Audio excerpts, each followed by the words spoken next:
Je suis propriétaire de 2 juments. Cette configuration devenait problématique pour moi car prendre une jument pour la travailler en extérieur en laissant l'autre au pré me posait un problème d'éthique. Je me suis mise à chercher une autre jument et je suis tombée sur Nocturne, une jolie cob normande que je suis allée voir donc en Normandie. Nous avons même eu la chance de faire un tour en attelage pour voir un petit peu ses réactions. Cette visite a été concluante et nous avons décidé d'acheter Nocturne qui est arrivé à la maison courant mois de juin. Très souvent, l'intégration d'un nouveau congénère dans un troupeau est prise à la légère. On les met souvent ensemble en se disant qu'ils vont faire tout seuls leur tambouille. Malheureusement, parfois il arrive des accidents dramatiques. Inclure un nouveau congénère dans un troupeau fait considérablement bouger les lignes de l'organisation sociale de ce troupeau. Nocturne a donc débarqué à la maison après 12 heures de voyage et a fait connaissance avec Dakota et Havana, mes 2 premières juments. Nocturne est une jument de 3 ans, elle a donc cumulé pendant ces 3 ans des expériences de vie et emmagasiné dans sa mémoire certaines perceptions de certaines situations.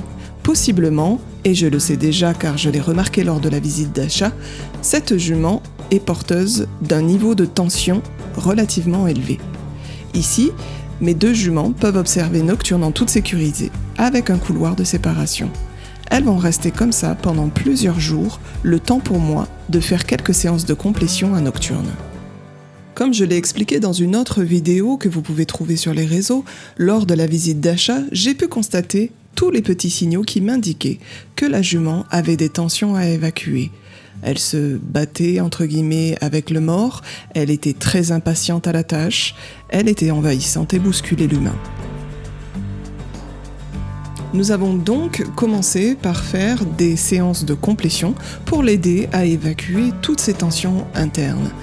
Sur le début, j'ai une jument qui ne communique pas beaucoup, qui a tendance à ignorer pas mal l'humain et qui est un petit peu dans la résistance de la mise en mouvement que je lui demande.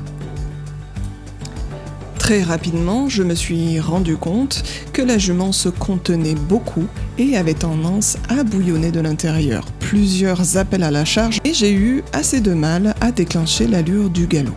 Tout ça m'indique que la jument est bien porteuse de tension. Ici, vous allez voir quelques évacuations de ces tensions par des ruades et autres micro-signaux. Ici, sur cette fin de séance de complétion, on peut voir la jument qui hésite à rentrer en communication avec moi et qui fuit la communication à chaque fois que je me rapproche d'elle.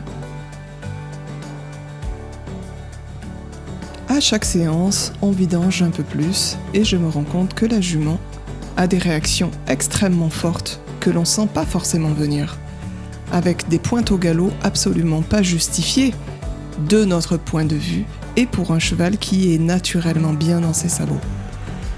Ici, on a une jument qui fait demi-tour et me fonce dessus.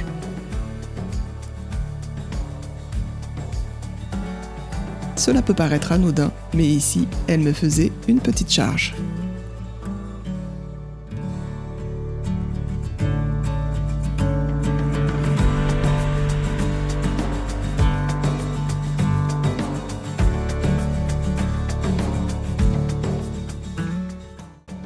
Petit à petit, complétion après complétion, Nocturne commence à se détendre, à moins ruer et à communiquer de mieux en mieux en me suivant en zone de confort.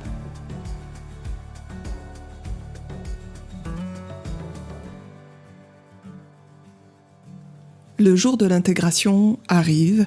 Ici, vous voyez Dakota, ma référente de troupeau, et Havana qui est dans une parcelle séparée. On met toujours la référente du troupeau en premier avec le nouveau congénère qui rentre dans le pré.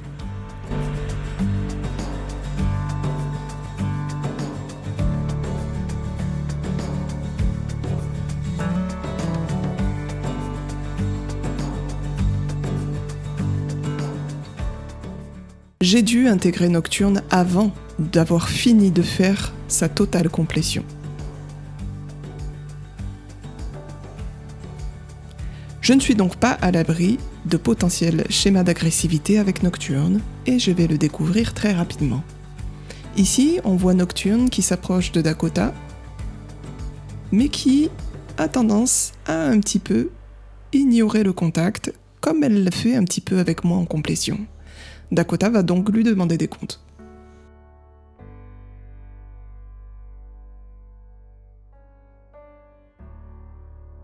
Sur la gauche, vous pouvez voir qu'il y a une gamelle d'eau. Et sur la droite, vous pouvez voir Havana dans la parcelle séparée. Le contact olfactif est l'un des premiers sens que le cheval va utiliser pour évaluer la situation. Vous allez donc pouvoir voir comment Dakota, la frisonne au milieu, va protéger la ressource de l'eau et empêcher Nocturne d'y accéder. Ainsi, elle impose son statut hiérarchique. Mais ce n'est pas tout.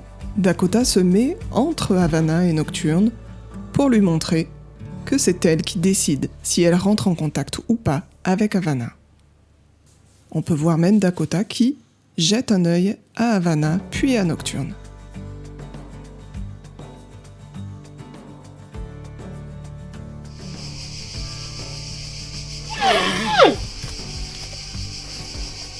À chaque fois que Nocturne veut se rapprocher de la gamelle d'eau, Dakota l'invite à s'éloigner de la ressource.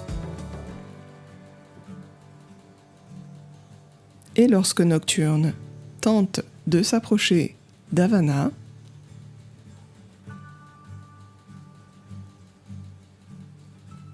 Dakota emboîte le pas pour éviter le contact.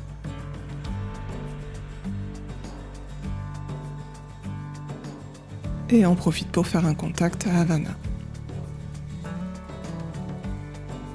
Dakota assume bien son rôle de référente.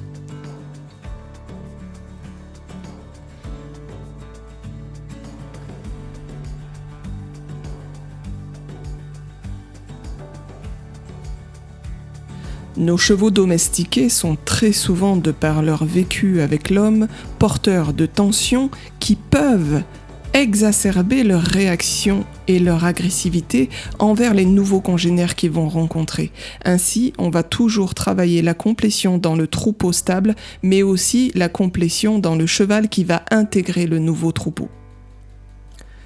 Comme je vous l'ai dit, dans ma configuration, je n'ai pas pu aller au bout de la complétion de Nocturne et je vais me rendre compte qu'à l'ouverture du fil pour Havana, elle va se mettre à chasser Havana.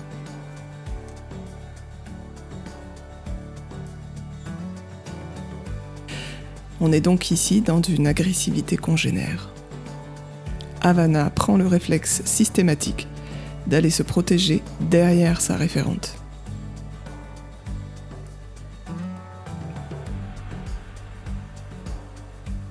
Et on voit bien que comme Dakota a été très clair sur son statut, Nocturne n'insiste pas auprès de Dakota. J'ai donc maintenant entamé la continuité du travail sur Nocturne pour apaiser le troupeau, et je vous en ferai part lors d'une prochaine vidéo.